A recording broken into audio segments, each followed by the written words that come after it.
خپل بچیان عالمان جوړولو دپاره حافظان جوړولو دپاره اختر نه بعد هر کال ته مدرسې کولاویږي نو څه کال هم اختر تیر شو تاسو ته ښه پته دی الله په خوشحالو سره تیر کړو او الله له هر قسمه غمونه پکې وساتلو. رمضان شریف میاشت هم ډېره ښایسته تیره شوه نو اوس ما عزتمندو خپل بچیان عالمان حافظان جوړولو دپاره زه تاسو په خدمت کې حاضر شویم.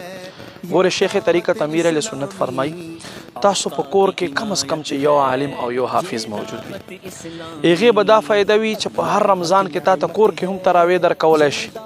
هغې به دا فایده وي د ستا کور به شرعي مسلو مطابق چې دی هغه کور خلک ورځ او شپه تیروي.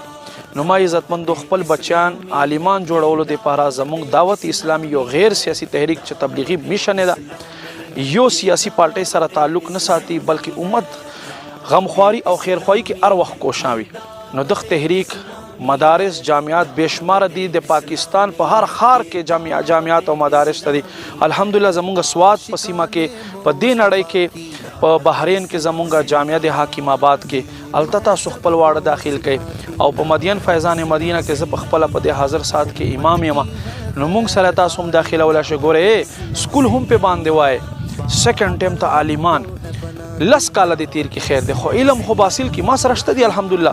سیکنډ ټیم ته موږ سره لکان د کتابونه وایي چا ترجمې وکړې چا حفظ وکړلو نو تاسو هم شابه تادي وکړئ خپل اولاد ته صرف دنیا نه دین هم ورته وښایئ دا نه چې سبا بیا ته مړ شي او دی تا خواته ولاړ وي او تر ګوري هم نه دین ورته وښایئ. دا ویډیو در سره شیر کړئ چې پیغام زما مسلمانو ته ورسیږي. شکریه.